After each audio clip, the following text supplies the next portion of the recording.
Welcome to Herself Reclaimed.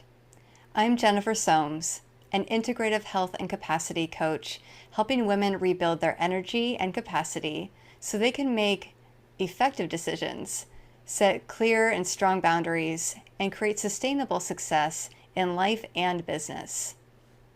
Today I am joined by Saujanya Vemuri. Let me share a bit about her and then we'll dive into our conversation. Saujanya Vemuri is a former senior product leader at Amazon, Microsoft, Disney, and Intel, who has built multi-billion-dollar AI and tech ecosystem initiatives, advised global corporations, and led cross-functional innovation teams across hardware, software, and emerging tech. After over 15 years building world-changing products, Saujanya turned her leadership lens toward a problem silently affecting women everywhere: metabolic health, insulin resistance, and hormonal well-being.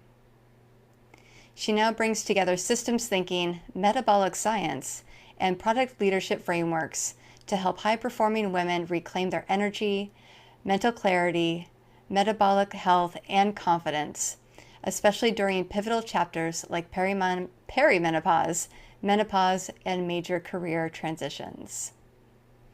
Saujanya is a Stanford-trained leader, a top-ranked coach and researcher with the Noakes Foundation and Nutrition Network, a Longevity Lounge health expert, global speaker, and ambassador for women leaders and professionals.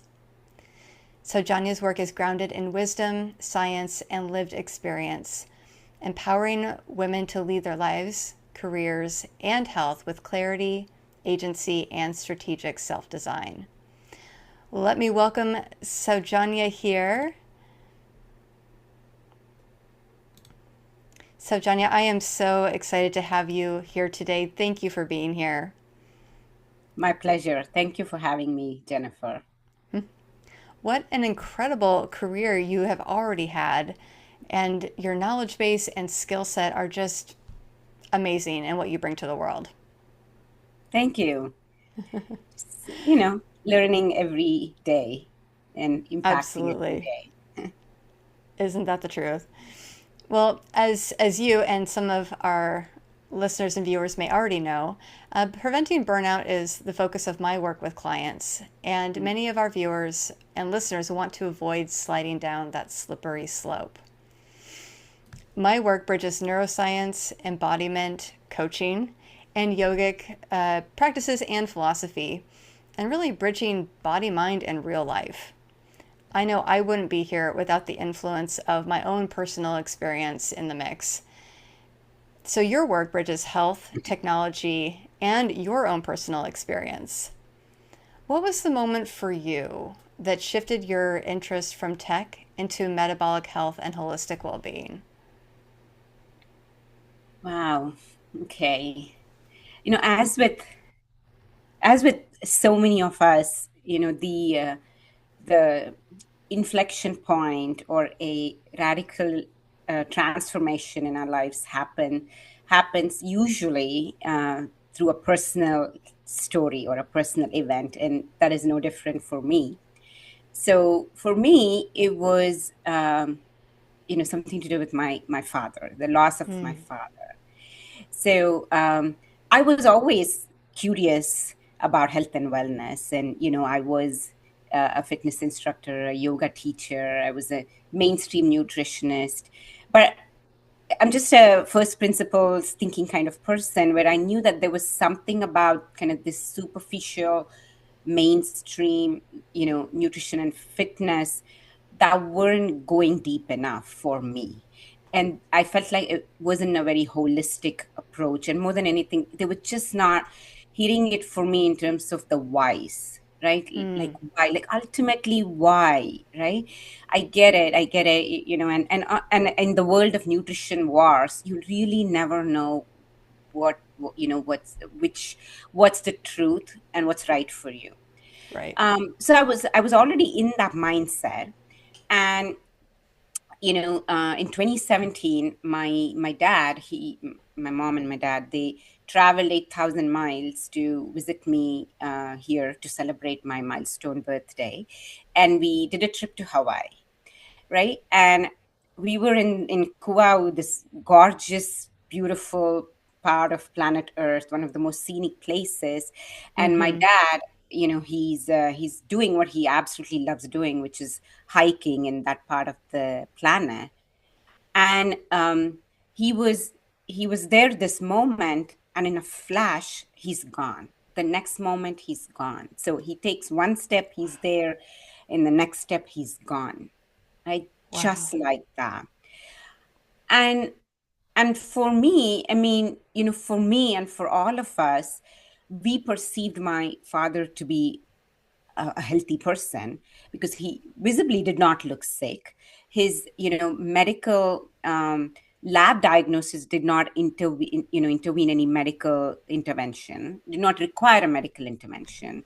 His labs did not throw any red flags. He used to do yoga every day, eat so-called healthy food. He was doing his yogic practices, spiritual practices, mindfulness, meditation, all of that. And here he is, on this hike in Kuau, pronounced dead. And the autopsy report came back saying unknown cause of natural death, right? So that Wow. moment made me question everything I know about science, about wellness, about medicine, right? And and I had this the persistence of with the kind of persistence that comes up when you lose someone so dear. With that persistence and intensity, I went down this rabbit hole researching what is really the cause of his death. you know um at a My first glance, my first response was, wow, I wish I could have chosen death like that, doing what I love and go with a smile on my face. But the kind of the scientist in me was always questioning this. And that's when my research led me to this whole new world of metabolic syndrome and metabolic dysfunction and insulin resistance, right? Turns out my dad had insulin resistance and he died of insulin resistance, right? Wow. And what I had learned in that moment is when I uncovered this is he's not an isolated event, you know. He's part of millions of cohorts of people who are silently suffering metabolic dysfunction and metabolic syndrome, and they don't know that, right? For example, 88% of United States adults have some form of metabolic dysfunction, which is one of the five, conditions of the metabolic syndrome, right? And where I come from, India, we are leading the world in type 2 diabetes, and which is all of this, takes its kind of root, in insulin resistance. So, as Dr. Ben Bickman says, insulin resistance is really the primary driver of, non-communicable chronic diseases in the world today, right? Wow. So that moment of discovery and that moment of truth and that moment of knowing that so many people in the world are getting impacted, it doesn't matter your race, your gender, your ethnicity, everyone in the world is getting affected. And that's when I knew that I cannot just sit having this knowledge and I need to do something about it. And since then, I've set out on this path of driving awareness of insulin resistance and the many manifestations of it. And over the last 4 or 5 years, I have learned that, a lot of women suffer these very uncomfortable, you know, basically the quality of life during menopause is pretty severe, ranging from, low to moderate to pretty high in Mm-hmm. people. And really, when you look under the rug, a lot of menopausal symptoms, the intensity of menopausal symptoms comes down to metabolic dysfunction and metabolic dysregulation. So I'm Wow. not by any means saying that, you can completely avoid the, things like, the symptoms that come with menopause, but there's many things you can do leading up to perimenopause and menopause in terms of lifestyle and other strategies to mitigate, and mitigate some of that discomfort on the and those symptoms, and honestly, it's not just about symptoms and discomfort. It is reducing your risk for cardiometabolic conditions, which drastically increase, after perimenopause and menopause. And again, there's science and physiology behind that. But to answer your question, it was the loss of my father that led me to discovering metabolic dysfunction, metabolic health, and insulin resistance. And that set me down this path of, helping people by giving them the right knowledge and information to make the right choices and decisions about their health. Right. Well, thank you for sharing that, because that is, that's a hard situation to continually have to recap when you're telling people how you got to where you are now. And yet it's so pivotal to what you are doing and how you are helping people. And you're right that so often hardship, challenge, tragedy, they lead us into these kinds of things. I know from my own story, like I wouldn't be here if I didn't have those things in my life. Yeah. But I love that you point out that just doing all the right things, right? Like Mhm.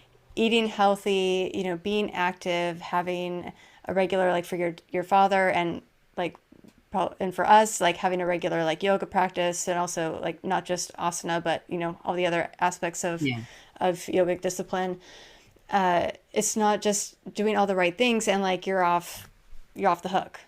Yep. There are these underlying things, especially for certain populations, that are more at risk. And we'll talk a little bit more about that in our conversation today too. But it's like, yeah, all these underlying hidden things that women especially need to be aware of. Yes. Because you may be doing all the right things, but there still may be some things that you're missing.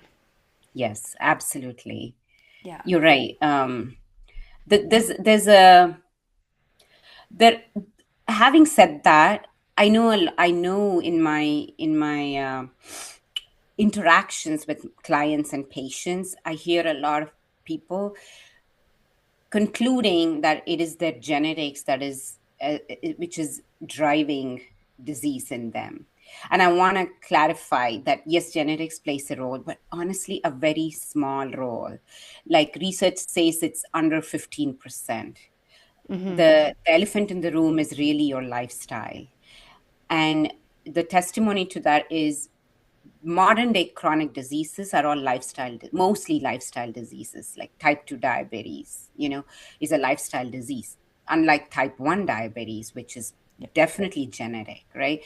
Yeah. Alzheimer's is a lifestyle disease. Of course, you have a predisposition, but you don't trigger the gun if your lifestyle is right, right? The genetics loads the gun, but really your lifestyle pulls the trigger. So you may definitely be handed some cards which are out of your control, but it is with your lifestyle that you stack the deck in your favor, right, or against you. So I just want to put it out there that although there is a genetics and epigenetics component into that very much could potentially drive how we experience and what's the experience life and the quality of life in terms of where we are in the health continuum.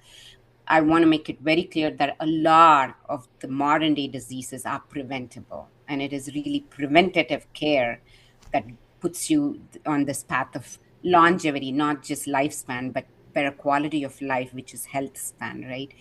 So we're in an age where we want to be thinking about both mortality, extension of life, but morbidity, the quality of the Right. years during the time you're alive.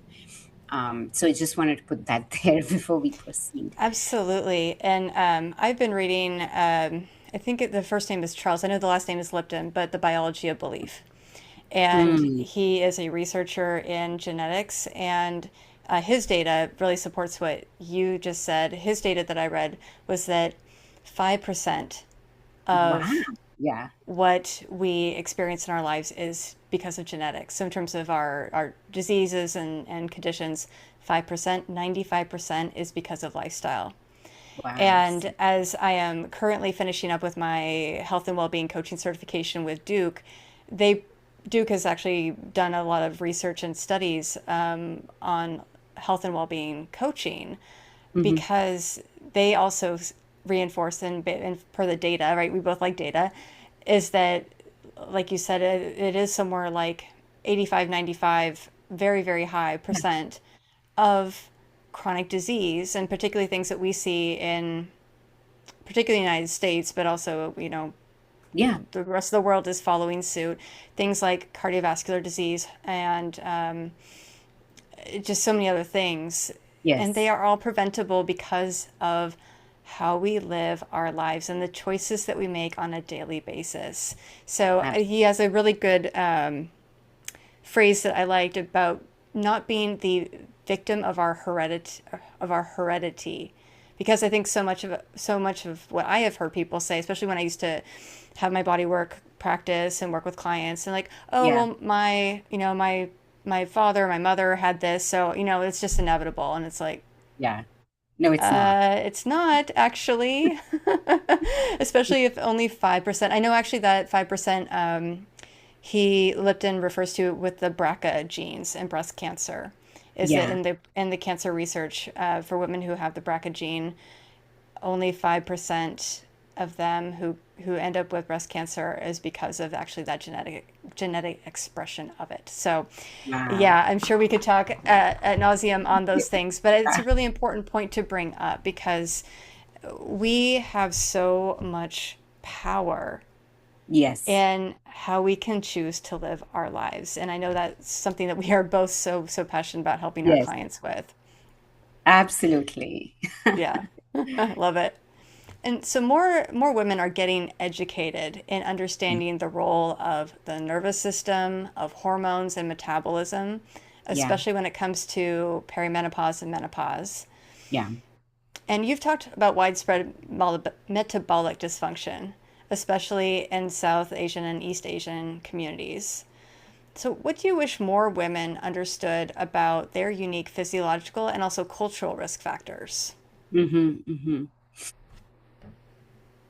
So let me break this down, Jennifer, to first kind of, ethnicity, and Yeah. then we then get into the um, women's health, because that is so nuanced. It is one of the most complex, parts of the human of science, and yet very least understood, right? So on the ethnicity side, depending on how physiologically, depending on how we store fat, right? We are more predisposed to getting sick at a lower BMI Mm-hmm. versus at a higher BMI. What I mean by that is, if you were to take a spectrum of, say, East Asians, Chinese, Taiwanese, at the very end of the left side of the spectrum, and then at the right side of the spectrum is really Caucasians and Northern Mm-hmm. Islanders, right? Yeah. Everyone else falls in the middle. So East Asians and South Asians are pretty close to that as well. So East Asians and South Asians, as you today, you already see that at very normal BMIs of 23, 22, they look really lean from the outside. They're skinny outside, but they're fat inside. And these people are leading the world in type 2 diabetes, right? Mm. So there is versus if you see, as you go through that spectrum to the right side, from African Americans to Northern Islanders to Caucasians, you'll see that people who are type 2 diabetic are a higher BMI, Right. right? Yeah. There was this absolutely awesome Australian study, I think a couple of years ago, which talks about a personal fat threshold. So each individual has a personal fat threshold beyond which, when you accumulate fat, you're on the path for sickness and disease, right? Mm. Because that threshold determines how you start storing fat. It is not how much fat you have that informs whether you're healthy or unhealthy. It is what the two things that really determine whether the fat that you have is making you sick and diseased, Okay. right? The first thing is, where are you storing that fat, Right. right? That is very important. The second aspect that determines is, how is that fat getting stored? Meaning, does that fat get stored through a process of multiplication, meaning small fat cells that are multiplying? So you have many fat cells. They're small, but they're large in quantity, which is making your size a little bigger.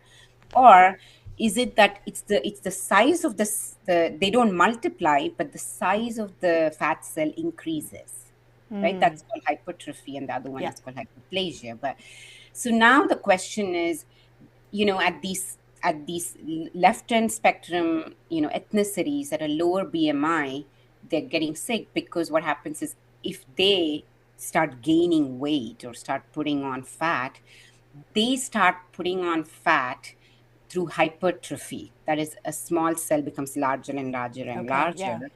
and you tend to deposit that fat in the visceral area, Right. which is the abdominal cavity, Yes. right? So to answer your question, from a ethnicity perspective, we want to know where we stand, right? And we which is and so we can take the right precautions, right? It is, medically these days there's a term called TOFIs, thin outside, fat inside. And this Yeah. is specifically referring to, these ethnicities that tend to become fat and sick and diseased at a lower BMI. And there are, I'm not in any way advocating that, you can be obese and healthy. By the way, there is an obese and healthy too, right? Yeah. So there are Yeah. three really different kind of where you can fall. One is thin outside, fat inside. One is metabolically healthy and obese. So this is where, think of Yes. like sumo wrestlers of the world, because they tend to store fat under the skin subcutaneously, Yes. right, through multiplication, hyperplasia. And then there's a metabolically unhealthy and obese, which, some of the Caucasians fall under this phase. You Yeah. actually bigger, you can go bigger, and you can be type on the path of obesity, type 2 diabetic, all of this, right? So and I think the latest statistics says that 80% of obese people are unhealthy, but 65% of thin people, which is under the BMI of 23, are also unhealthy. So that Yeah. gap isn't that much. So it's important for women and men to understand that BMI doesn't mean much, right? It is your body composition that you want to take into account. And I think that's one thing I would like women that are listening to this conversation to start thinking about, which is to start shifting from that narrative of weight to body composition. Your goal should really be about, how do I change my body composition for longevity, right? And what does that mean? That means that you want your body to be composed of those elements that help you be more insulin sensitive, which is the recipe for longer life. In other words, I'm going to break it down into a layman language, is the more muscle you have, which Yeah. is a metabolic sink, the more insulin sensitive you will be, which also means it's going to help with some of that metabolic dysfunction, which also means you're going to be better prepared for perimenopause and menopausal symptoms, which also means once your estrogen completely declines after postmenopause, your muscles end up taking on some of the work that estrogen was doing for you, right? So we can do like a whole 8-week course on women's health, Oh, but yeah. but I just want to kind of put it all together. And there's the one thing I want people to take away from this is, your waist circumference really matters. If you see that your waist circumference is, becoming bigger and bigger, it's a sign of inflammation. It's a sign of, those fat cells becoming so big that they're now breaking and releasing pro-inflammatory proteins into your system. And then your immune system comes to rescue, and it makes things worse by, you know creating these macrophages inside your heart arteries, things like that. So it's a downward spiral, right? So the first thing you want to keep an eye out is your waist circumference, and check your body composition. When you get a DEXA scan done, you have the ability to see what is your visceral fat, and what real estate in your abdominal cavity do you have visceral fat, and what's the density and volume of it, right? You want to, you, especially if you're getting towards perimenopause and menopause, you want to really take care of that. You want to bring down that inflammation as much as possible, so you're setting yourself up for a more pleasant perimenopause and menopause. Because remember, physiologically, women become insulin resistant during perimenopause and menopause. Estrogen is a highly insulin sensitizing hormone. And when that starts declining, you physiologically become insulin resistant. Okay. So that just naturally puts you at a risk for many chronic conditions. So you want to create a lifestyle which is insulin sensitizing, but also you want to, the runway to perimenopause, you want to make that as, you want to make your body as bulletproof as possible, which means, Absolutely. it's super insulin sensitizing, work on your mitochondria. That's really where everything begins. Yes. There are strategies to obviously, enhance the function and the volume and density of your mitochondria pre-perimenopause. So they all come in handy to help you sail through this period. Um, I'm not saying HRT is a very, very, very useful tool. It really changes the quality of life in women. But remember, it is not, neither is it magic nor is it misery, right? It is, it has to be, if administered, it is an art and a Yes. science. So it has to be Absolutely. administered to the right woman at the right time for the right reasons, and then it just drastically improves the quality of your life. But if you haven't made changes to your lifestyle and then you think HRT is going to, fix it all for you, then I do want to break it to you, sadly, that you shouldn't be expecting that. It could give you some relief in terms of like vasomotor symptoms and things like that, but you really, really at the core of it is lifestyle, and HRT is really just that little assistance. If your own biology is not able to, is making you dysfunctional, things like you having to take a break from office and things like Yeah. that. So Absolutely. So, ladies, HRT is so wonderful for a lot of women. Is it right for everybody? No. And yet, like, it's not a magic pill. yeah, Okay? You are still responsible for everything else you do in your life, and particularly how you use your body and what you put into it. And it's not to say like you need to be ultra strict, right?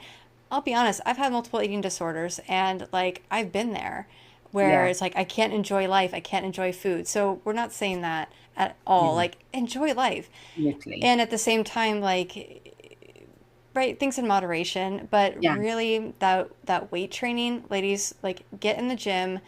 You can lift more than 20 pounds. It's okay.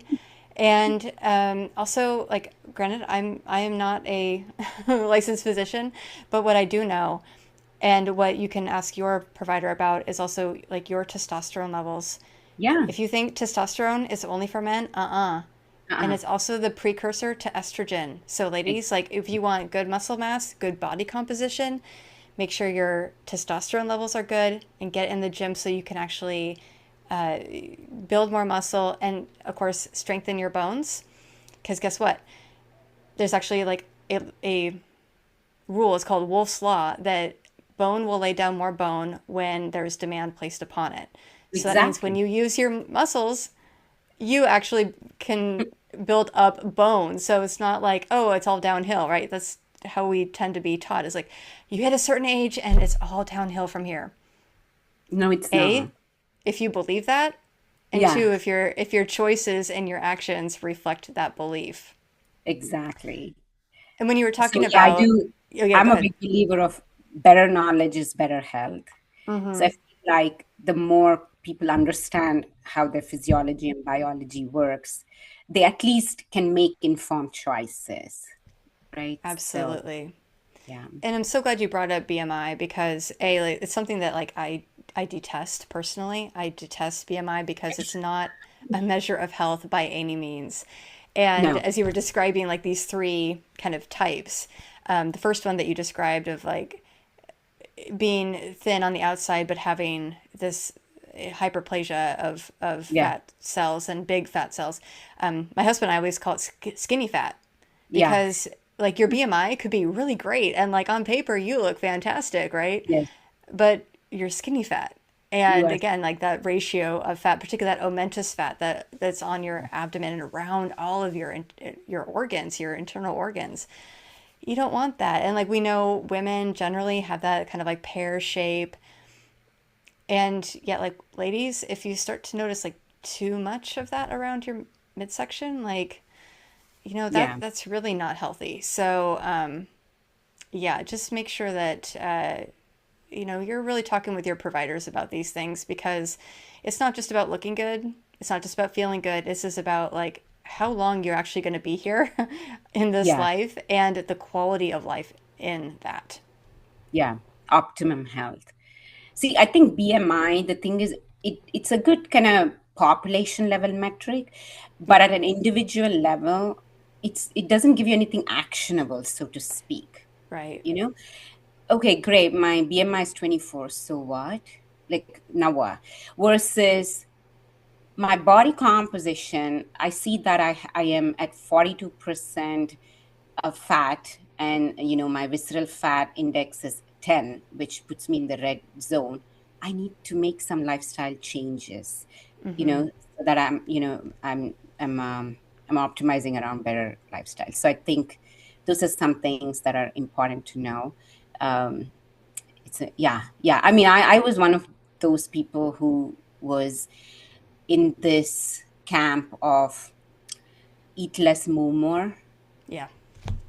Thin is the new thing, but this was my 20-year-old, overtraining, but never with energy. Yeah. I'm always overtraining, but never I had energy. But now I've come to realization, again, this is the more you understand your biology, you realize that what was I doing? What was I thinking? And why Oh, did, yeah. we've been told a lie. We've been Yes. told a lie. And so I think, strong is the new thin. I would tell myself, right? I would say Strong strong is is the the new, new healthy. yeah, strong is the new thin. And then also exercise makes you strong, but it's food that makes you lean. And if you're going to use exercise to be lean, you're really setting yourself up for failure, right? Because it is not the right tool for for making you lean, Mm. right?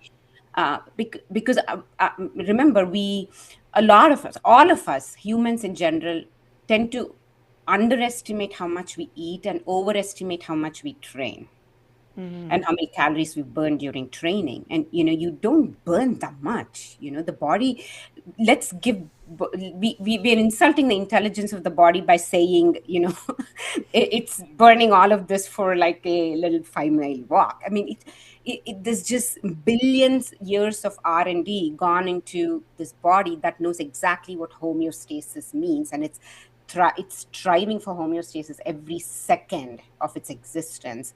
And so, obviously, with that as the premise and the context of how this body works, you really cannot expect to be expending so much energy, okay, and inputting so little energy and thinking the body is going to just adjust and adapt and work for you.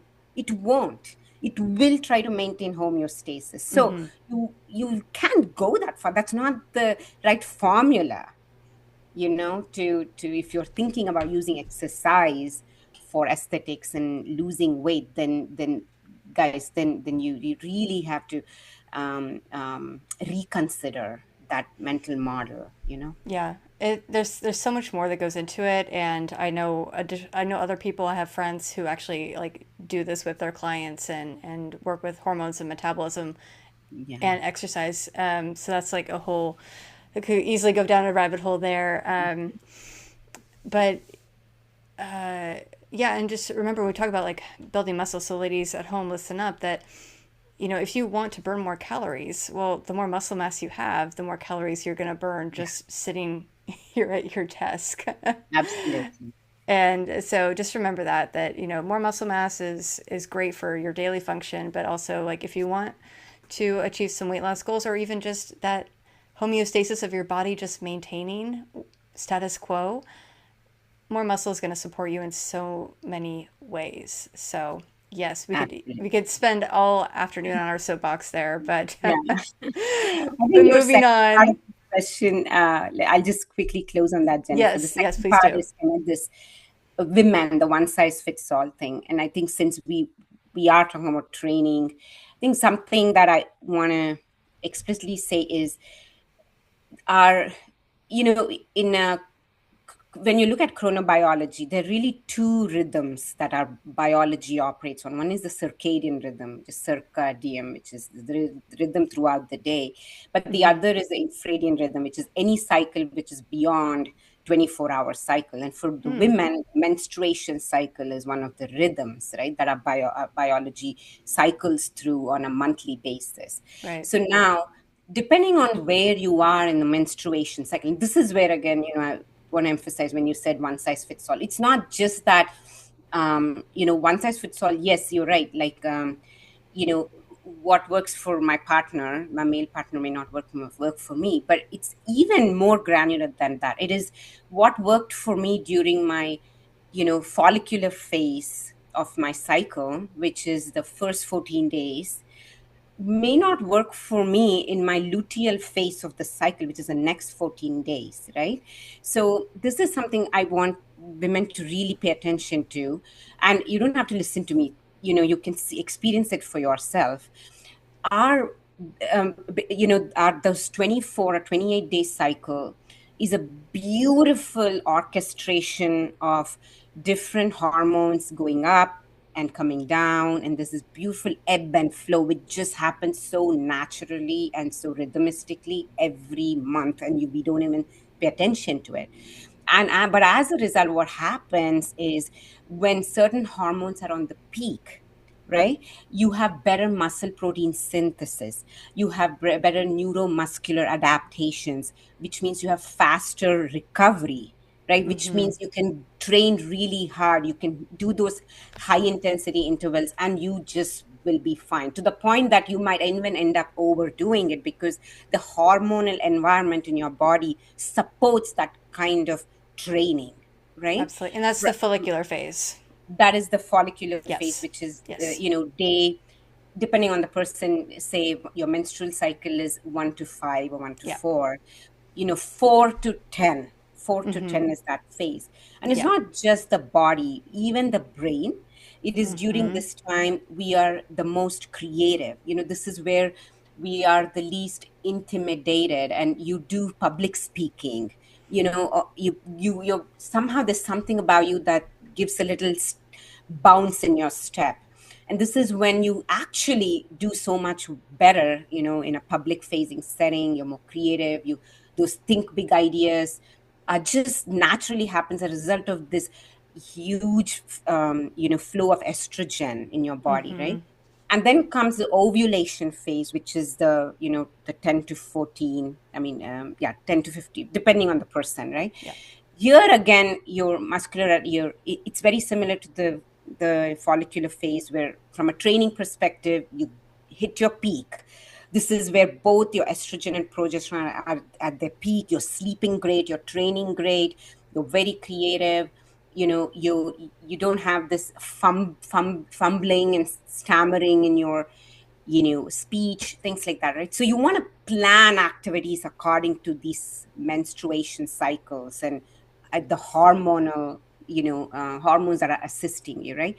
And then in the last phase, which is the luteal phase, this is when estrogens declines, and so obviously kind of your neuromuscular adaptations are lesser, you cannot really train as hard, and you can see this for yourself, like that same 20 pounds suddenly starts feeling like 200 pounds a week before your menstruation cycle, right? This is when you want to be doing things like just like more zone 2 endurance, some rest and recovery. You Yeah. want to have deload days during this time. When Yeah. it comes to kind of mental activity, you want to be focusing more on, like, you know um, coordination, reorganizing. You're not doing these think big ideas and things. Of course, I am not saying this is a template everybody has to go with. Obviously you have to tune in and listen to your body, but the hormonal play in your in your biology tends to favor some activities at different times through the cycle. And the more you're in tune with that, the more you'll work with your biology and not against it, right? Absolutely. Right. And so that happens. And the same kind of mentality about adapting through the cycle and changing how you live carries forward into perimenopause and menopause as well. Because now you know that, oh, okay, during perimenopause, I have this like massive chaotic fluctuation of estrogen, but I don't have progesterone, right? My stress resilience has reduced drastically, right? Because your cortisol suddenly takes center stage with perimenopause. And, that's a whole physiology discussion. But when I say that, your stress resilience really reduces, meaning for the same event, your tolerance was higher perimenopause, but now suddenly your tolerance is reduced, right? But you don't have progesterone. Progesterone comes down to zero through perimenopause, and at menopause it's zero, right? And this is what really gives you the soothing, the better sleep.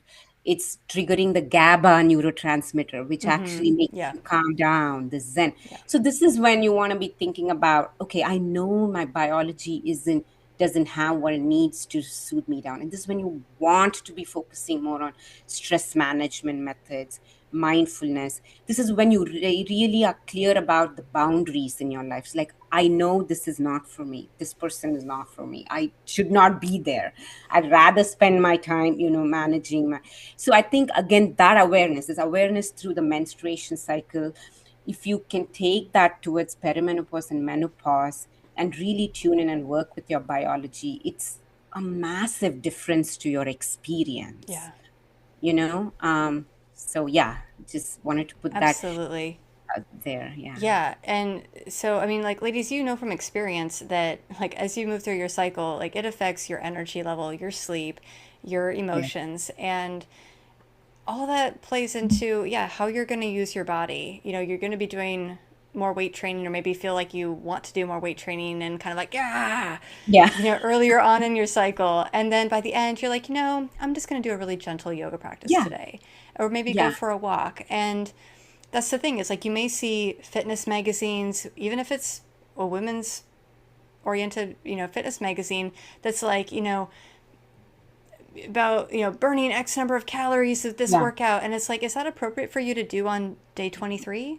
Yeah. Really Exactly. not. And like, if you Yeah. find yourself like, it's day 23 and I don't have any motivation, well, guess what? Because your serotonin just dropped because you have less Yeah. estrogen. Yeah. So, we experience all of this connection of our hormones, of Yeah. our neurotransmitters, how we feel.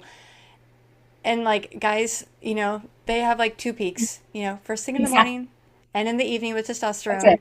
And they do that like for decades.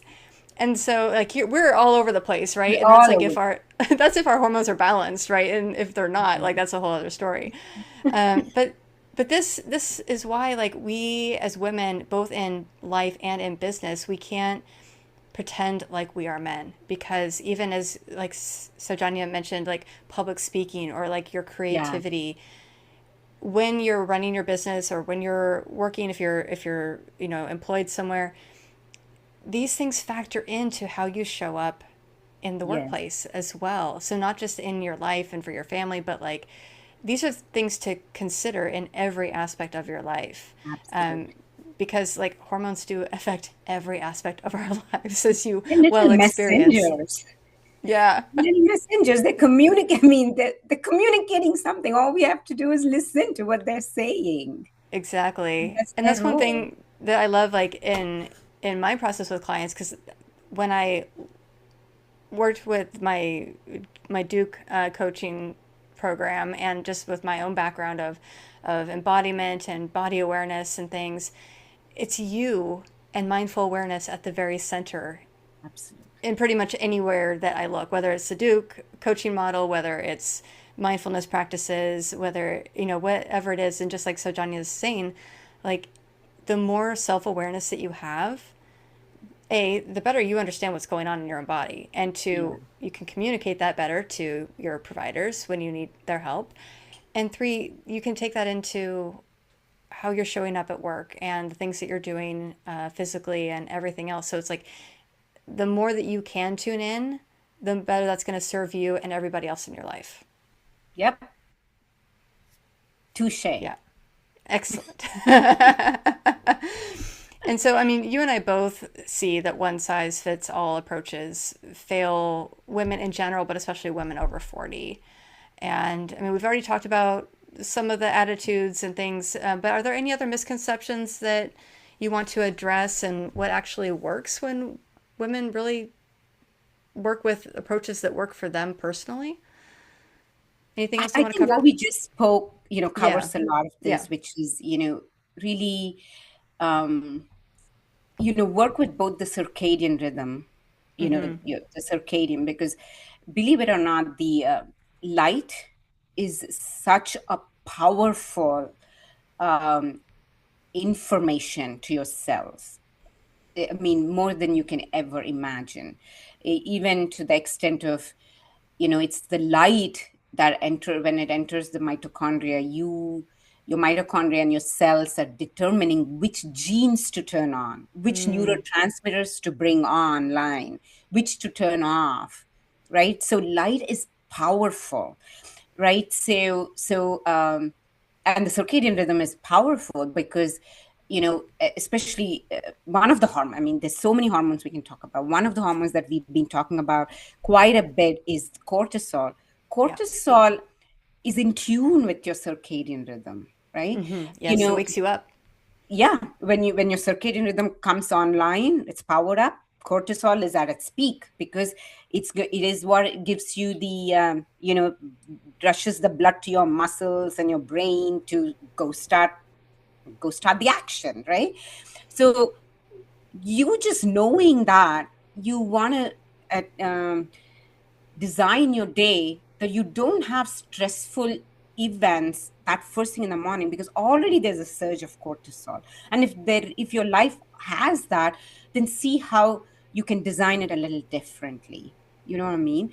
And this is when, and that's when a lot of these ancient practices, and I mean, I'm a practitioner of art of living, this early morning, sun salutation, Mm-hmm. pranayama, breath work, all of that works so beautifully with the circadian rhythm, because once the light comes in and the genes turn on, and you do this breathfulness and mindfulness, and then you're taming the cortisol in a way that it's perfect. Then you turned on serotonin, you turned on the right neurotransmitters, you've kept dopamine at bay for a little bit, you've told GABA to calm down, I don't need you right now. Like, there's a million things happening, right? So I would highly encourage people to really work in tune with the circadian rhythm, right? That's one.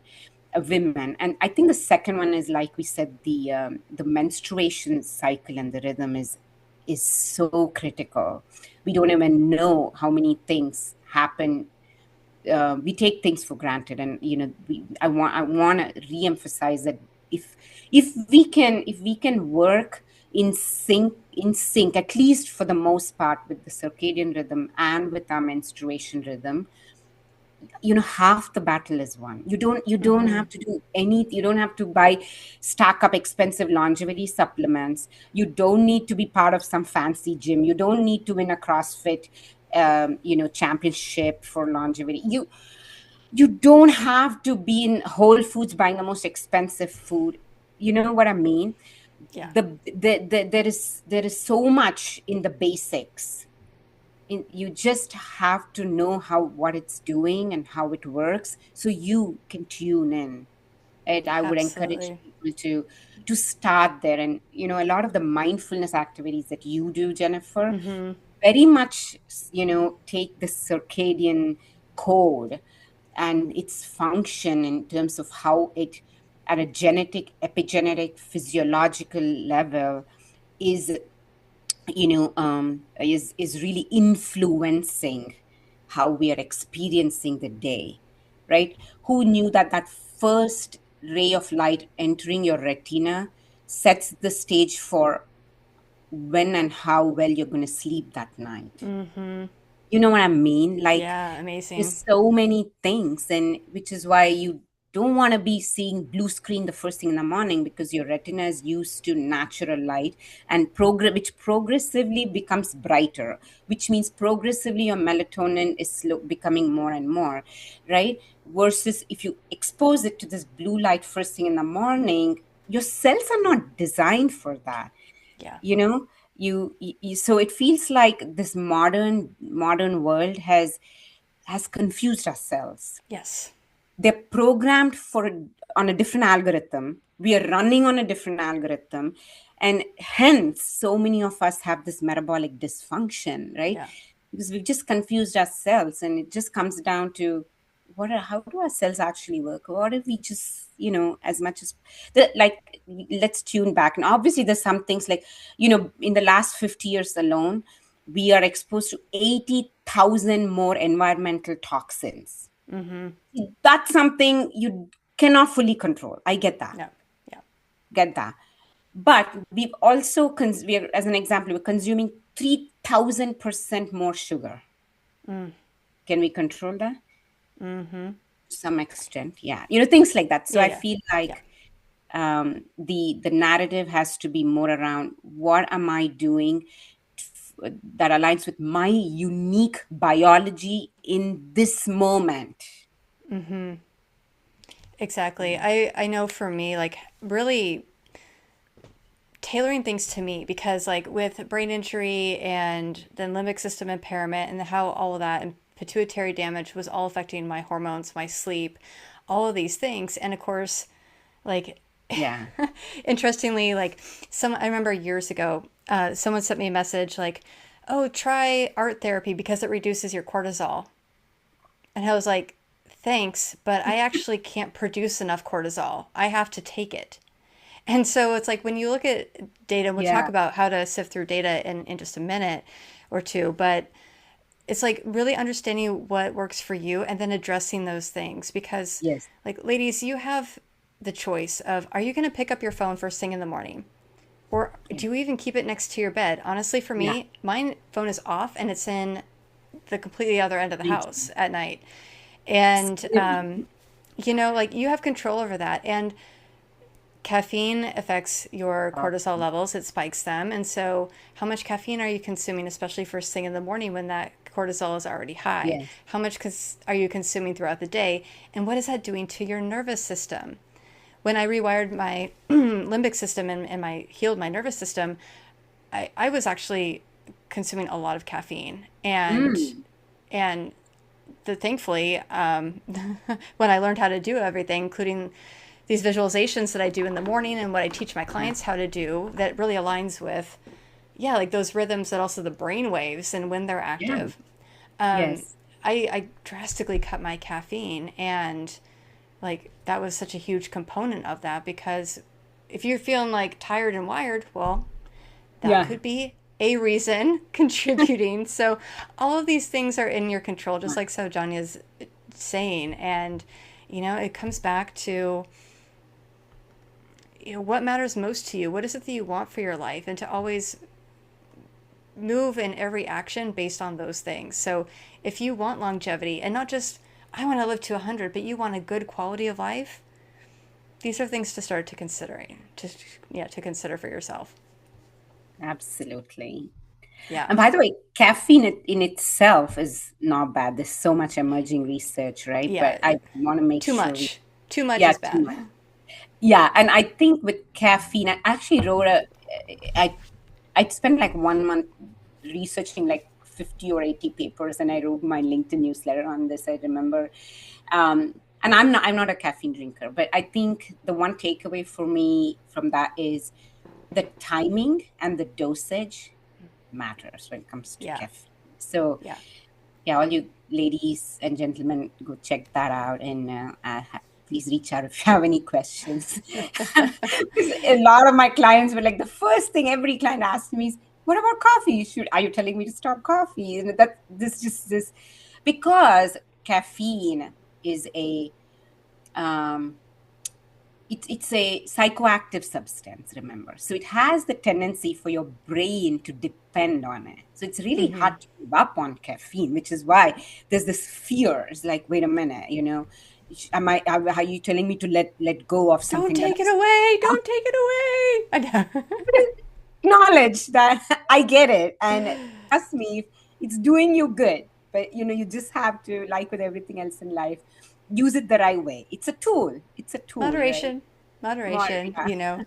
Yeah. So, Because, yeah, like when I did all that rewiring work, I was not willing to give it up completely, but I cut down drastically. wow, And so, yes, it's worth it, and you can do it. You can. lovely.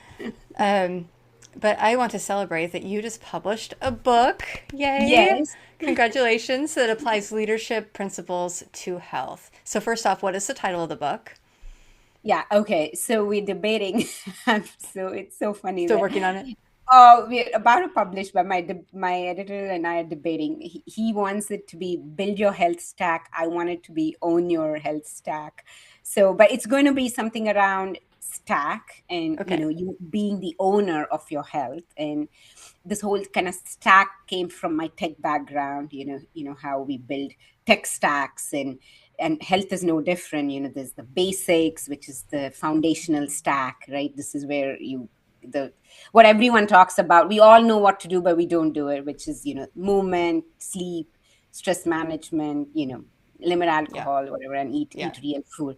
It's like the basic, and then everything above that becomes optimizations. These are the P1s and the P2s and the nice to haves, right?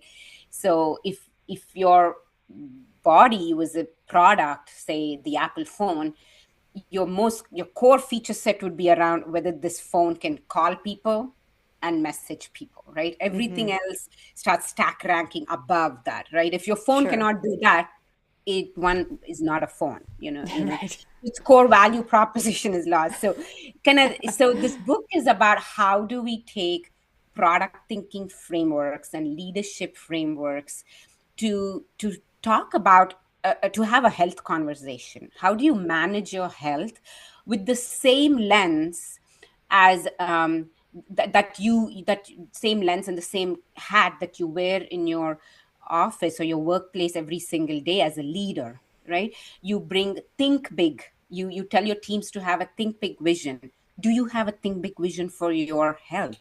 At Mm-hmm. 90, I see myself dancing with my granddaughter at her wedding. That's a think big vision. I see myself swimming with my grandkids in Costa Rica, whatever, I don't know. But do you have a think big vision, right? So have that vision. And then other leadership frameworks, like you work back from that. And when you work back from that vision, you have a roadmap. So what do I have to start today?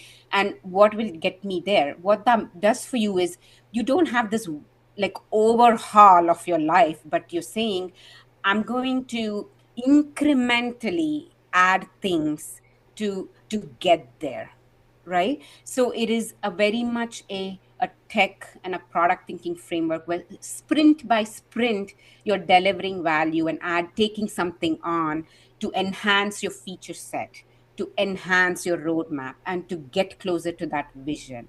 So this book really takes is an attempt to use product thinking frameworks to help give practical strategies to manage health, right?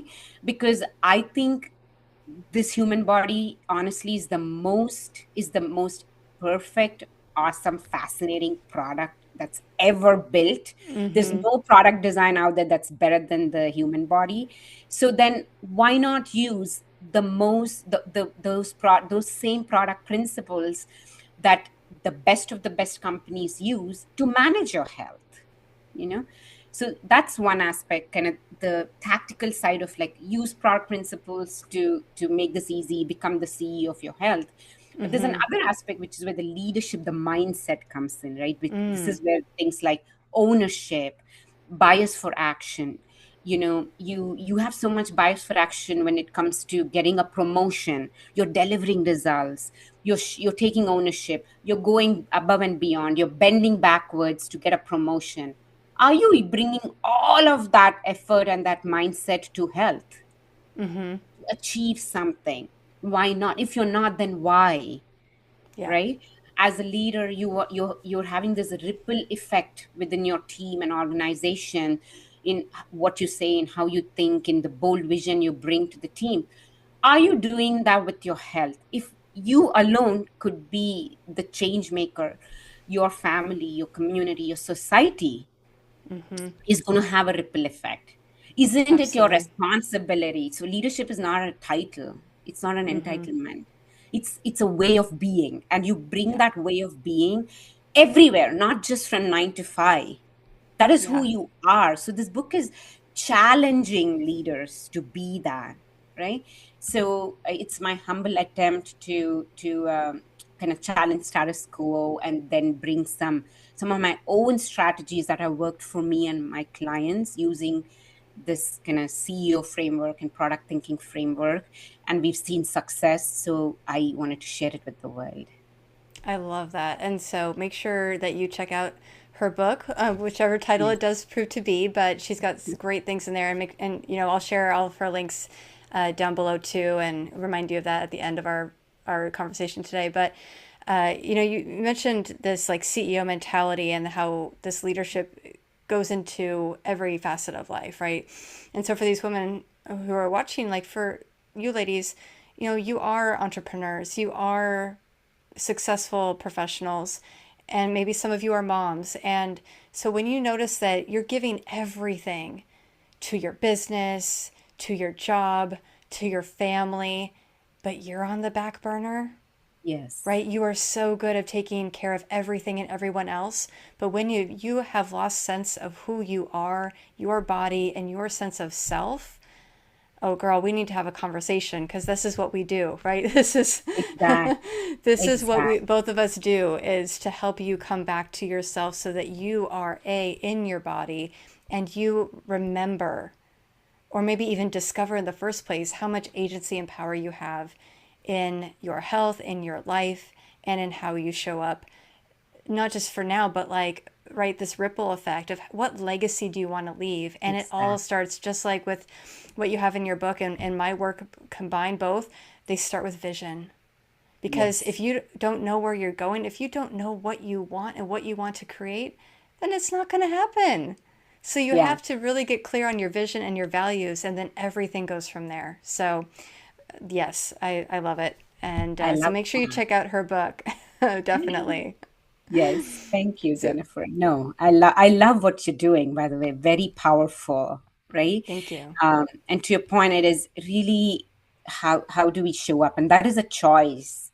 And it's Yes. a choice every person, every woman can make. And to your point, we've been told by societies, we've lived that life where we're always living for others, and Yeah. especially at perimenopause and menopause, Yep. this is the time where you have to reclaim that and Yep. say, no, this is my time. And in fact, in many of the traditional societies, especially in places like Japan, where you hear the most number of centennials, is menopause is actually a time of wisdom. You shift, Yes. it's a time to reset, Yep. reframe. And you're saying these are women who gained all these life experiences, right? And now they're shifting into a phase of wisdom that they can share with their daughters and their grandchildren. And that is the purpose of their existence, they believe. And if you actually think about evolution, up until a century ago, most women didn't even live up to 50, right? We didn't even have a concept of menopause, right? But now medicine has advanced, and now our lifespan has advanced. So now we are experiencing menopause, and partly the reason a lot mainstream medicine, a lot of us don't know what to expect and what to do with this is because it's kind of new, right? Evolutionarily, we weren't designed, at least, to live beyond 50, Yeah. beyond the childbearing years. And now we have it. And then it's really about how do you change the narrative rather than Yeah. saying menopause is, it is the time where, rather than thinking of it from a sickness and disease and a downfall, it is Mm-hmm. really, okay, menopause is happening to me. This is the time of wisdom. This is the time of Yes. resetting. It's time of Yes. realigning. It's time of giving back, and I think that narrative complete puts you in a position of empowerment. It's been a position of what can I give the world now? Because I Mm-hmm. have the power to do it, you know? Yes. And I want women to just process that and sit on that for a minute. And then, I think the whole, um, the expectations and your experience of menopause is going to be very different. It's going to be very Absolutely. different. Absolutely. It's And not it's nothing to not be all feared. bad. Like, yes, It's there are things not. to contend with. Yeah. We do have the things that physiologically happen, right? There are cognitive changes, there are, night sweats, hot Body flashes. We know changes. You those won't look things. the same. You won't We look know the same. that. We know And yet, that. We like, know that. yeah. And yet, like, does it all have to be bad? And is it all downhill from here? No, because women are still living 30 plus years after Yeah. menopause. So that, ladies, there's so much life after menopause. It's not a death sentence. And like in Chinese medicine, it is called second spring. And Yes. so this is your chance to like step into this next version of yourself in a way that is so aligned with who you are and with like, your power, your just everything about you can really come through, and it's not a time to shrink down. This is No. a time for We you to need actually you. be the full expression of yourself. I love that. Yeah.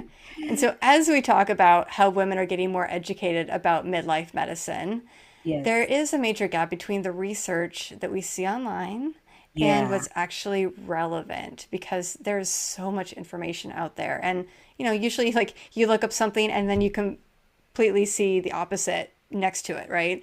So, how do Yeah. you help people discern what data to trust and what to ignore? Yeah. I love that question, Jennifer. And first of all, I appreciate you asking me that. Um, I think, yeah, you're right. You rightfully said that in this world of social media and just, information overload on the internet, now Chat GPT, which Yeah. a lot of time hallucinates still, with related to health, it's still hallucinating. I tested it a lot. Ah, So again, it depends how well you've trained your models. But yeah. there is a certain level of information and advice that you probably are getting from these sources that don't apply to you, Mm-hmm. right? Because um, your biology is very unique, and if you're listening to popular narratives from like influencers, it's not that what they're saying may be wrong. It is just that what they're saying works for them in their context, and it Yes. may not apply to you in Yeah. your context.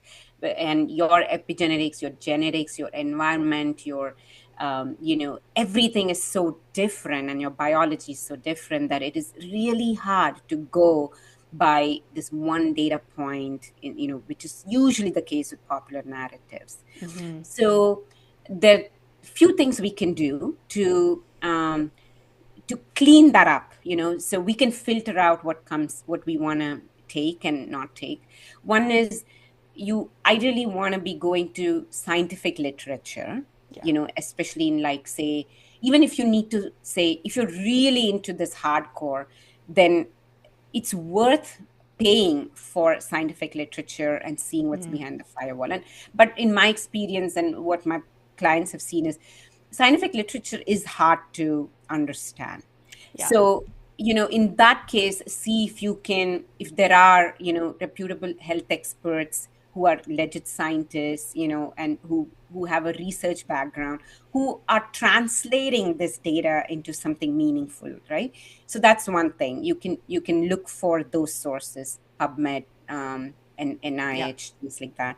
Yeah. The other is, if you were to look at studies or you hear people, you want to question what is the source of that, not source, but who are the profile of people this study was conducted on. Remember, Exactly. a lot of the studies in both medicine and training, performance training, to this day is on male participants, right? Mm. Medicine never took women as research participants because we are too complex with the whole hormonal, we're too complex. So to keep their data clean, right? To keep the data clean and for convenience sake, a lot of the medicine based research, whether it's for drugs or for diagnostics, is on male participants. Mm. Remember that, right? Even all many of the fitness and the training performance protocols are on 20-year-old male athletes for the Wow. right. So it is very important to question, even if something makes sense but on paper, but it's unsustainable for you in your body. You Mm-hmm. have to be curious, and this is something I write in my book. You have to bring that learn and be curious leadership principle and say, was this really for me, Mm-hmm. right? And that's the second thing. And the third thing is, there is no better teacher than your own body. Amen to that. Listen to your body, right? Your body knows best. You can read all the knowledge in the world, right? But and you can experiment. I think coming to it with an experimentation mindset is going to Yeah. help. If you think something is sensible and you want to experiment, time box it for 2 weeks or 4 weeks, one sprint or a half a sprint, and say, let me see if this really works for me, Yeah. right? And then learn from it. And then, you know what, become the expert of your own health, right? And yes, you can work with that. For my clients, what I've seen is they when we work together in a capacity of 3 or 6 months, what happens is I tell them upfront, I don't know anything about your biology. This is our time for you and me to learn together about your body and your biology and your beliefs and your mind and all of that, right? We Mm-hmm. both learn together. At the end of it, we both end up having aha moments. We're like, who knew, right? There's nothing prescribed on paper. Like, I don't have any prescription. I Yeah. just say for 2 weeks, let's try this. And then we're like, wait a minute, who knew this? And then we take this iterative, incremental experimentation approach. And I encourage everyone to do that, with your own health, with anything you learn. So I think those are some of the ways you can be savvy and clever about, what you want to take in and what you want to Mm-hmm. drop. Um, Yeah. it's important. And moreover, the other thing is time box it. Don't just keep on looking for information. You know Oh, what? you It can just get sucked down. You can you just can get get sucked in. spiraled and just. Exactly. So if your goal for today, whatever the goal for this week is X, like say, I want to be getting in some training 3 days a week, then you know what? Go to the resources to figure out, okay, for a woman 44 years old, in her luteal phase, what might be the best training, you know, um, um, protocols. Just keep it to that goal, Yeah. then learn from it and then repeat it and then say, I think I got this, now let me go learn something new. So unless if you're not able to apply what you learn, don't move on till you actually applied what you learned. And otherwise you're just going to be this person who's just constantly getting information but doing nothing about it. Yeah. And information, is retained in your head, what, 90 minutes at best, these days even worse with social media. And then you spend all this time for nothing, Yeah. for nothing. So that would be my approach, translate any learning into action, bias for action again, and take it from there. You'll see that when we progress in action makes you fulfilled. It gives you a feeling of Mm. accomplishment. Progress in just reading, watching others do, does not give you a sense of accomplishment, believe it or not. That sense of accomplishment comes from action, and you just have to get into that action. Stop reading so much. Yeah. It's Yeah. just in entrepreneurship is the same thing, right? The difference Yeah. between a Absolutely. great entrepreneur and a entrepreneur that failed is action. Like the one who has Yes. bias for action is the one that sails to the top, and the other person is too busy still learning the theories about how to build a business. It's the same thing. Health is the same, right? You can read all about how do you manage health, but if you're not getting into action, then you're Exactly. going nowhere. Yeah. And that's exactly what I work with clients on too, because sometimes people think, and women especially, that they have to like overhaul Yeah. everything. And it's like, no, no, you don't have No. to, because that's when people shut down. That's when people don't take action Yeah. because they're overwhelmed, right? Trust me, been there. Even like whether it's business or health, it's Yeah. like it's easy to get overwhelmed. And so when you work with somebody, it it gives you the chance to like I can just take a little Yeah. step. Like it can Yeah. be little. It might be big to you, but Yeah. like it's manageable, right? Like it's not forcing more things. It's like it makes sense to your life. And there are a few things I wanted to point out about the research and experimenting. So my undergrad in college, Mhm. I actually did I was involved in research, and something that I take now, because having written a book on brain injury, and I pulled a lot of research and looked at articles. And one thing that's important, so if you really like research, like listen up, because not all research is good research. Correct. And when you're looking at published data, look to see who funded it, Yes. Yes. how many people were involved, the sample size, right? If you have a sample size of Yeah. 27, okay, statistically significant Yeah. data is not available. You need, Yeah. big sample size of thousands usually. So look to see Correct. who published it. And a lot of times Yes. when you're looking at pharmaceutical information, it's the actual pharmaceutical company, and that's a whole other like topic of how to look at those things, right? I'm sure you have a lot of Yes. skill set on that Saujanya that sorry that you can Yeah. share. But like you have to look at who's paying for it, who are they looking at, Hmm. and like Saujanya said, like it's oftentimes men. But even at research, right, we actually got completely screwed over with the Women's Health Initiative. So Yes. if you're a woman, particularly who is looking at data from around 2000-ish, early 2000s, and hormone replacement therapy, HRT, a lot of that is incorrect Yes. data. So you have to take it with a grain of salt, because Yes. it was wrong. At least the first part was wrong. They misinterpreted. The second part was actually right, but no one looked at the second part. Everyone looked at the first part and said, Yeah. HRT is bad. It's going to give you cancer. That wasn't the whole But the story. data doesn't suggest that. It doesn't. It doesn't suggest that. And there's also a difference between correlation and And cause. causation. Yes, please. Yes, Say two that out different things. 8 more times. We would have a whole other, maybe we could have another conversation Or about how to research actually method. like look at research. Yes. Yes. So, take them with a grain of salt, because data is always evolving.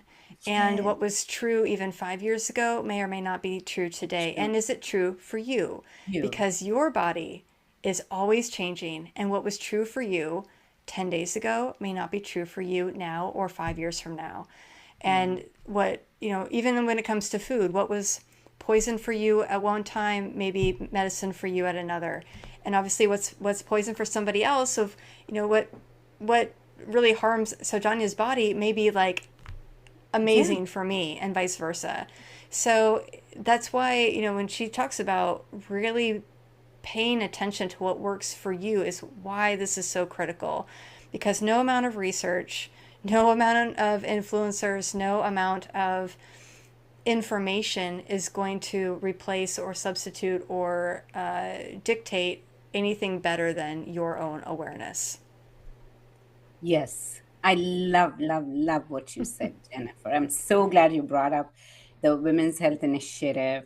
And I'm so appreciative that you brought up the the different kind of data sources being, correlational, causational, observational, And whether it's a meta-analysis, a randomized control trial, it's so important to look at those things too. And to your point, I think maybe you should do a follow-up on just how do you look at the right research. But Yeah. there's a whole like playbook on that, right? Yeah, I think that's another conversation we can do for sure. Because some people really like to do research, Yeah. and that's great. And like, is it everything? It's not. Yeah. Saujanya and I both talked about. I didn't share so much about personal experience today, but how much personal experiences influence our actions, and Oh my gosh. it can be influenced by data. But for both of us, we wouldn't be here if it wasn't for our personal experience, and so that That's is so much more powerful than data. It's supported with data often, yes. but it's not everything. And you talked about being curious, and I so appreciate that, because when I had bodywork clients and they were talking about, well, maybe I should try this thing or that thing, and I said, great. From my like former researcher kind of Yeah. background, it was Yeah. run it as an experiment and see what happens. This Yeah. means you go in with no attachment. There's also like Correct. the yogic principles of like Vairagya, like Correct. no attachment, um, Correct. but also just being purely curious. And you go, huh? Like, if for those of Yeah. you listening, like think back to high school chemistry class. You had an experiment to do, Yeah. and it was like, okay, let's see if what happens when we do add this, and then we add this, and Yeah. then you're like, and the teacher didn't tell you like what to expect, so you're just like, I Yeah. just want to see what happens, like what color is it going Yeah. to be, or what is it going to look like. Exactly.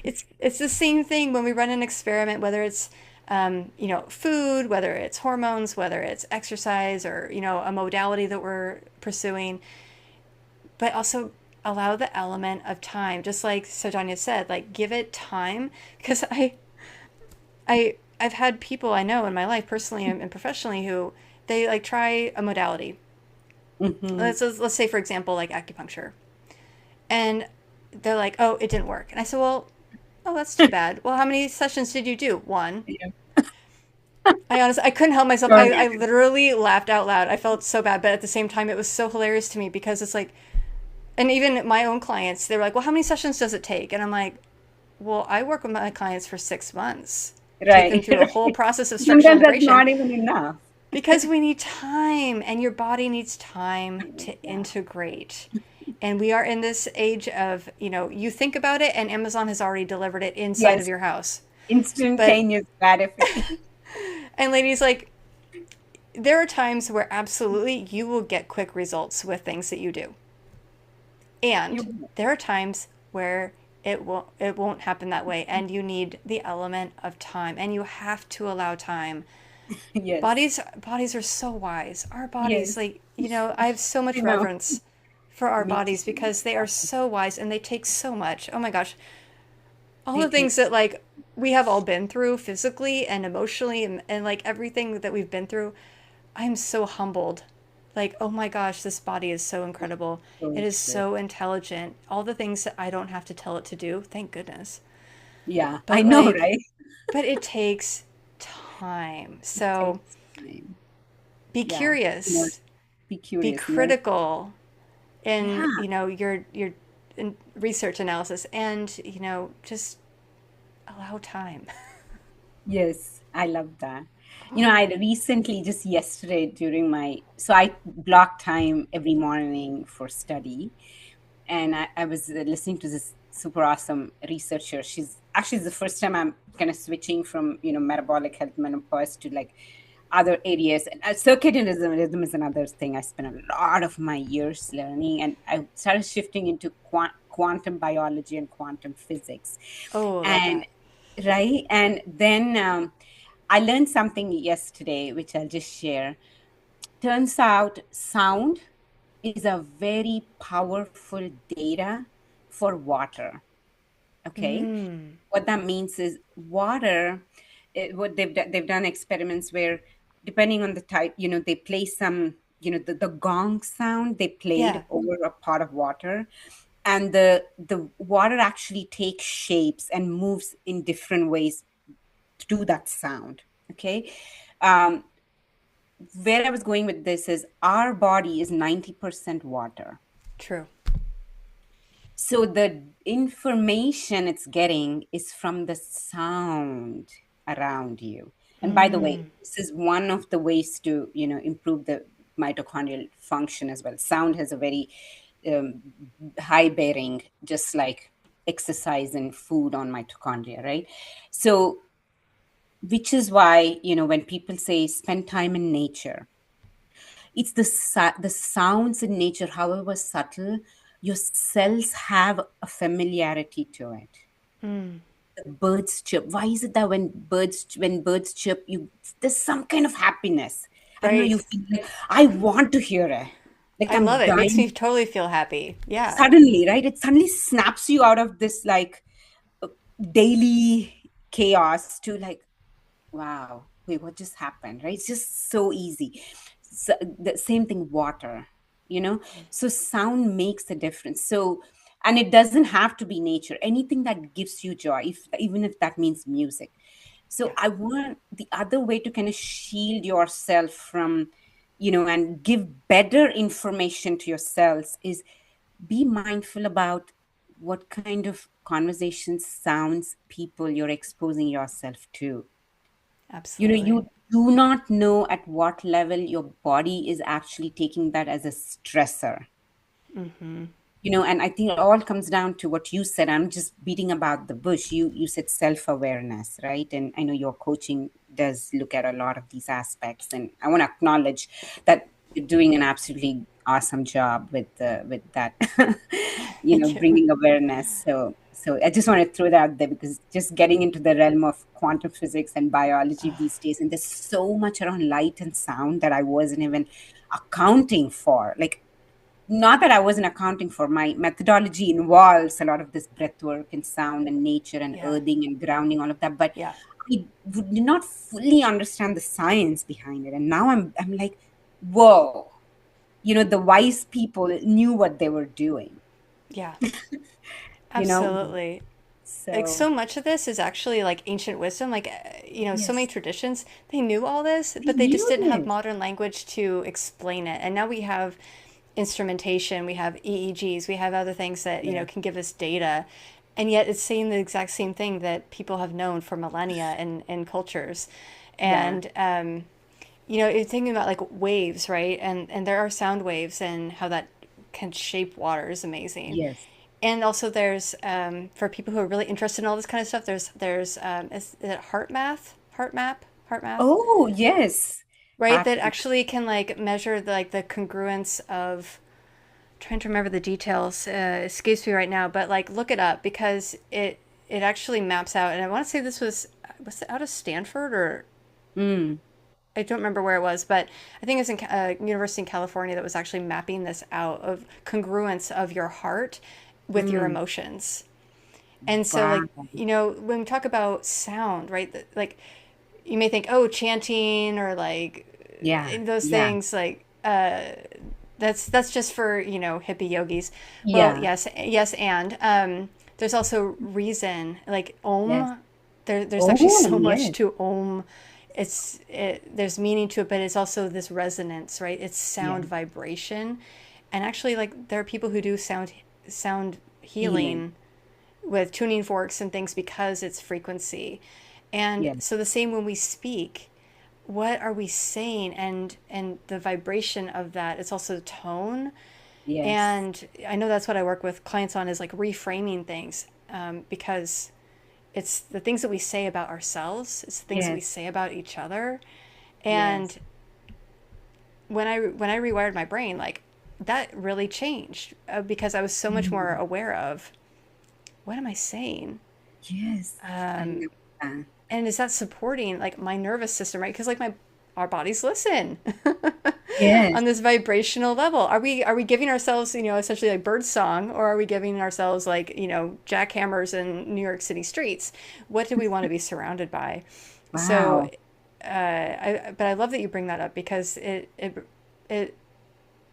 it's that physical world. It's that, like, that outer and inner, as above as is below. And right, these, I love all this interconnection, and like the quantum physics stuff, especially when it comes to neuroplasticity. Like, Yes. oh, I get all excited about Mind. it. So we can geek out about all of that, but I'm for the sake. enjoying this, I Jennifer. love it. I love it. Anything else you want to say about that before we move into our last couple of questions? No, no, that's it. And maybe that's why our mothers told us that if you have nothing nice to say, don't say anything at all. Who knew? Who knew it was for better health? Right? Yeah. Totally. So, but also be aware of like those things that you're exposed to. So, like, I know when I rewired my brain, and I actually still do this, I don't watch the news. And it's not Oh, because I don't yeah. want to know what's happening in the world, because there's there's a lot of stuff happening in the world, and that's negative. Two, there are a lot of things that are happening that are good that we usually just don't hear about. Yes. Um, but also, like, because I was really aware of what did I want to expose my system to, Yes. and that was not supportive. And so Yes. it's not like it's not about burying my head in the sand, but it's about really protecting Yes. my myself, Yes. my energy, my nervous system, and then that impacts how I show up in the world. Yes. So, it's what you Yes. say, but also what are you listening to? Yes.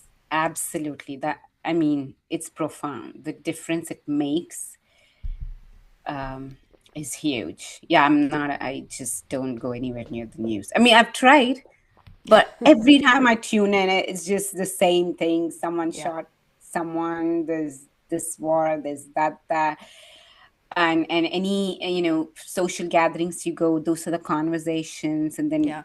and been that, done that. And I'm at a point in my life where I know I'm very clear about what I want and what I don't want. Like, Yeah. this is And not like, out. I don't want that 90% water in me to be shaped by Yeah, negativity and people yelling exactly. and arguing and everything. So I'm like, no, I don't want my internal water to be shaped by that. So no, thank you. Yeah, I know. All for the water, isn't it? I'd rather go to a sound bath or listen to birds out in nature. Yeah. Or just silence. I know there's so much Silence, yes. silence. Silence is okay, people. It is perfectly fine. Yeah. You don't have to fill it. No. I just know that you and I, Saujanya, I'm so sorry, I'm tongue tied today. I just have this feeling that you and I could sit very peacefully in silence together. Yes. So as we wrap up, we've just got two questions Okay. that everybody gets asked. First one being, what is one practice or mindset that helps you stay grounded when things feel uncertain or overwhelming? Um, I think one is um, a framing, and one is an act, right? So the narrative I tell myself is control the controllables and leave the Mm, rest. Right? First, recognize what's in your control and do what you can to influence the most positive, outcome from there for you, right? And when it comes to actually, how my body responds to something, I have noticed this wasn't the case, but in the last decade, with, I guess, just doing this over and over again, I've noticed that my body automatically gets into this deep ujjayi epiglottis breathing, mm, ujjayi breathing, which is like from the spine to the head, from the head back to the spine. Just automatic. I don't know how I do that, but it just happens. And I noticed it other day. I said, "Wow, when I'm stressed, my body just goes to rescue, to this." So I think from a tactical perspective, it is breath is your biggest healer. So mm. whatever it may be, for me, it is this ujjayi breathing, that is breathing through this chakra here, the epiglottis, and I just really scan my spinal cord, from the kind of the bottom of my spine, or there's a chakra there, to the top of my head, and I just keep doing that by default. And it seems like that really puts things in perspective for me. I just stay grounded. And then I tell also, in that state, when you're in that state of calm, when you're being more objective because your breath is bringing you to that state, you're able to say, what is in my control? So you're not bogged down by, what's not in your control, right? You're just going to say, that was never mine. Like, that was never mine. And I think in the universe, there's also a saying, right? Which is, what's yours will come to you, and what's not yours won't come to you. So stop fighting it. You just got to stop fighting it. If it's not yours, whether it is a person, whether it's money, whether it's a business, whether it's a house, it's a car, a jewelry, skincare, I don't know. If it's not yours, leave it, let it go. It'll come to you if it's yours. I mean, think about the million things that have come to you that you've not even asked for, and be thankful that everything you asked for did not come to you. You Yes. know what I mean? So don't, just know that there's an intelligence beyond you who will give you what is right for you. You just keep acting on what you can, and leave, just drop the rest. It'll all work out. It always does. We just don't think it will, because we're caught up in this moment, but it always does. Look back in your life and how many times you felt, man, I'm going to die. Like, this is the worst thing. But somehow you sail through it. You don't even have a memory of it. Yeah. So, it's okay. It's always okay. Just level up and see what's happening. Then you'll just shift your perspective. So, ladies, if nothing else, rewind that and listen to it again. Like, back up and listen to that and, like, listen to that every single day, because that is like, I'm going to listen to that every day because I need that. So, thank you, Saujanya, because that is just absolutely pure gold right there. And, it's something that I've worked on a lot and I'm still working with a lot is like control. And Mm, yeah, it's realizing what we have control over, which honestly in this life is very little. There's one book that I read. It's called Resilience, and mm, it's actually a qualitative research book by three authors, and they say that the three things that you can control are your thoughts, your mhm. actions, and your level of effort, and that's Wow. it. It's So it's true. like if those are the only things that you have to control, oh my gosh, thank goodness, because like I don't have to deal with the rest. Whew! Isn't that a relief? Only three things. That's it. Exactly, right? But that's the part. It's simple, but it's not easy. Yeah. It's very simple. Health is simple too. Mindset is simple. When you hear, you're like, yeah, I can do that. It's not easy. We all know how hard it is. And yet, this is something I feel very strongly about, is that if we believe it to be hard, then it will be. And so True. it's also an opportunity for us to reframe and go, it's easier than I thought. Yes. It still could be challenging. It can be Yes. challenging, but it Yeah. doesn't have to be hard. Correct. Yeah. I love that. I'm very particular on words. And I so yeah. noticed that. I hope I passed at least 50% of your exam here in terms of words. I don't know where I scored, but yeah. Oh, I I'm love it. working on them. I'm working on it. Yeah. And we're always a work in progress, right? Yes. But yeah, I love that, like coming back to that centeredness, right? Of like in yoga practice, we call it Sushumna, like that central Yeah. channel that runs up the spine. But it's essentially, even if you have no idea what we're talking about, it's being so centered in yourself Yes. and being attuned to your breath. And you can always come back to that. That's the beauty of it, Yes. is you can always come back to that. Absolutely. So one final question as we wrap up. Mhm. What is your biggest takeaway from our conversation today? Oh, wow. That's my biggest takeaway. Give me a moment. I mean, there were Absolutely. so many. There were so many, right? There were so many golden nuggets and aha moments for me. Um,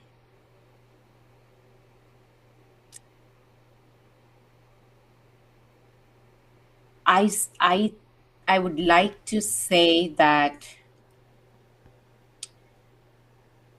sometimes I forget this, but this conversation reminded me, um, reminded me of this, and something that I have to be more mindful of, which is the two things. First is what you say about others and about yourself, you know, can really influence, both at a physiological level as well as a mental mind body level, both levels, how you experience not just that moment but the consequent moments, the day, the month, the week. So I have been guilty of not being very good in that space. So I think that's my big takeaway and a big call to action for me, to be more aware, mindful and aware of what I'm saying to others and to myself.